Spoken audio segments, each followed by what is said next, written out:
বাংলাদেশ থেকে Canada study permit নিয়ে apply করবেন, আন্ডারগ্রেড অথবা মাস্টার্স প্রোগ্রাম। ভিসা অফিসার কিছু জিনিসের উপর বেস করে আপনার ফাইলটি ডিসিশন নেবে, আপনি কি ভিসা পাবেন কি পাবেন না, ইয়েস অর নো। সেই জিনিসগুলোর মধ্যে, সেই গুরুত্বপূর্ণ জিনিসগুলোর মধ্য থেকে 5টি খুব মোস্ট ইম্পর্টেন্ট ইস্যু আমি খুঁজে বের করেছি, যেগুলো আমাদের স্টুডেন্টদের সাথে আমি মনে করলাম শেয়ার করা দরকার। এই 5টি জিনিসকে যদি আপনি ঠিকমতো কাজ করতে পারেন, 5টি জিনিসের উপর আপনি ভিসা পেয়ে যাবেন। প্রথম যে ইস্যু, সেই ইস্যুটি হচ্ছে খুবই important issue, copy paste. Maximum student অথবা ম্যাক্সিমাম এজেন্সি বাংলাদেশে যাদের কোনো আসলে এই ধরনের কাজের কোনো প্রিভিয়াস এক্সপিরিয়েন্স নাই, তারা কোনো স্টুডেন্ট যাদের কানাডার ভিসা হয়েছিল কোনো এক সময়, ওইসব স্টুডেন্টের স্টাডি প্ল্যান, বিভিন্ন ধরনের ডকুমেন্টস কপি পেস্ট করে ভিসা অ্যাপ্লিকেশন রেডি করে সাবমিট করে দেয়। আপনি হয়তো জানেনও না যে আপনার ফাইলটি কীভাবে জমা দেওয়া হয়েছে, তো আপনি মাস্ট রিফিউজ হয়ে যাবেন, কারণ ভিসা অফিসারের কাছে এই ধরনের অ্যাপ্লিকেশনগুলোর হাজার হাজার রিসোর্স রয়েছে। ওরা যখন আপনার ডকুমেন্টসগুলো ওদের সফটওয়্যারের মাধ্যমে স্ক্যানিং করবে, ওরা দেখেই বুঝে ফেলবে যে এই ফাইলটি কোথা থেকে নিয়েছেন। কোনো এআই সফটওয়্যার যদি ইউজ করে থাকেন, অথবা ওদের রিসোর্সে রয়েছে এই ধরনের কোনো স্টুডেন্টের কোনো লেখা যদি থাকে, আপনি এখানে ধরা পড়ে যাবেন। দ্যাট মিনস আপনি caught, you are rejected. Second important যে ইস্যু, সেটা হচ্ছে একাডেমিক গ্যাপ। বাংলাদেশে ম্যাক্সিমাম স্টুডেন্টেরই এই একাডেমিক গ্যাপটি থেকে থাকে। যারা ইন্টারমিডিয়েট কমপ্লিট করেন অথবা গ্রেড 12 কমপ্লিট করেন, তারা ইউনিভার্সিটি সিলেক্ট করা, বাংলাদেশে কোন ইউনিভার্সিটিতে পড়বেন, মেডিকেলে পড়বেন নাকি ইঞ্জিনিয়ারিং পড়বেন, অথবা বাংলাদেশে পড়বেন নাকি দেশের বাইরে যাবেন, এই জিনিসগুলো চিন্তা করতে করতে 1-2 বছর চলে যায়।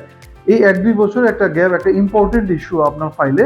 যারা মাস্টার্সের স্টুডেন্ট, তারা অনেক সময় আন্ডারগ্রেড কমপ্লিট করার পর জবে ঢুকে যান 5 to 10 ইয়ার্স।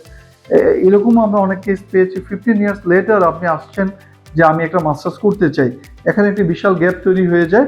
তো আপনি এই গ্যাপটি নিয়ে যদি একটা প্রপার এক্সপ্লেনেশন, কেন আপনার এই গ্যাপটি হলো এবং কেন আপনার এখন আসলে পড়াশোনা করা উচিত অথবা এনরোল করতে যাচ্ছেন, এই জিনিসগুলো যদি খুব ভালো করে আপনি সুন্দর করে রিকভারি করে ফাইলটি জমা দিতে না পারেন, আপনি রিজেক্ট হয়ে যাবেন।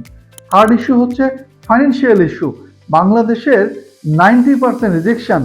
আমরা গত 1-2 বছরের মধ্যে আমাদের কাছে প্রতিদিন যে ফাইলগুলো আসতেছে, রিজেক্টেড ফাইল, ইমেল, অথবা অনেকে ফোনে কথা বলেন, অথবা অনেকে রিফিউজাল নিয়ে আমাদের অফিসে ভিজিট করেন। যখন আমরা দেখি ইনসাফিসিয়েন্ট ফান্ড লেখা থাকে, কিন্তু আমরা যখন কথা বলি, আমাদের ক্লায়েন্টগণ বলেন যে আমার 2 কোটি টাকা ফান্ড ছিল, আমার 5 কোটি টাকা ফান্ড ছিল, আমাকে কেন এটা লিখলো? উনি আমার ফাইল দেখে নাই, ভিসা অফিসার আমার ফাইল দেখে নাই, আমার ডকুমেন্টস হয়তো মিসিং হয়েছে। অ্যাকচুয়ালি না, এগুলারও একটা লজিক রয়েছে, কেন আপনাকে এটা লিখেছে এটা আমরা জানি। তো আপনি যদি আমাদের সাথে কাজ করেন এই জিনিসগুলো নিয়ে, আমরা আমাদের পলিসিগুলো আপনার সাথে পরে শেয়ার করব। ফোর্থ ইস্যু, সেটা হচ্ছে রাইট ইউনিভার্সিটি অথবা কলেজ সিলেকশন।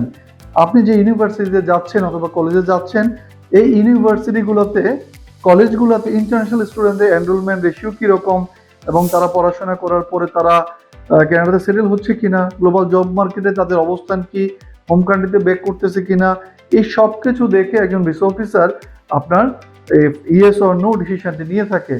ফিফথ এবং মোস্ট ইম্পর্টেন্ট ইস্যু হচ্ছে কোর্স সিলেকশন। আমাদের বাংলাদেশে অনেক স্টুডেন্ট মাস্টার্সে পড়তে যাবেন, আপনি electrical engineering, CSC, pharmacy, MBA পড়তে যাবেন কানাডাতে। এই কোর্সগুলো যে পড়তে যাবেন, এই কোর্সগুলো আপনার বাংলাদেশের লোকাল ইউনিভার্সিটিগুলোতে অ্যাভেলেবেল। আপনি কানাডাতে পড়তে কেন যাবেন? এই কোর্স কানাডাতে কেন করা দরকার? এই জিনিসগুলো যদি আপনি ক্লিয়ার না করেন, এই জিনিসগুলো যদি স্পষ্ট ব্যাখ্যা দিতে না পারেন, আপনি রিফিউজ হবেন। তো এই 5টি জিনিসের উপর ফোকাস করে আপনি যদি আপনার স্টাডি পারমিটটি অ্যাপ্লিকেশনে রেডি করেন, আশা করা যে আপনি কানাডা ভিসা পেয়ে যাবেন। আমরা কাজ করছি গত 18 বছর যাবত এগুলা নিয়ে। আমাদের সাথে যদি আপনি কাজ করতে চান, আমরা এই 5টি জিনিস খুব সুন্দর করে দেখে শুনে বুঝে আমরা আপনার অ্যাপ্লিকেশনটি সাবমিট করব। ইনশাল্লাহ আপনি ভিসা পেয়ে যাবেন। আমার সাথে যদি কাজ করতে চান, দেখা করতে চান, আমার সাথে কথা বলে আপনি আপনার অ্যাপ্লিকেশনটি রেডি করতে চান, এই ভিডিওর যে ডেসক্রিপশন বক্স রয়েছে, যে কোনো একটি নাম্বারে ফোন দিয়ে অ্যাপয়েন্টমেন্ট নিয়ে আমার সাথে দেখা করে আপনি আপনার কানাডার যে স্বপ্নের জার্নি শুরু করতে পারেন। কথা বলছিলাম মোহাম্মদ আলামিন Suman, chief career consultant and CEO, maple T education. সবাই ভালো থাকবেন, সুস্থ থাকবেন। আল্লাহ হাফিজ।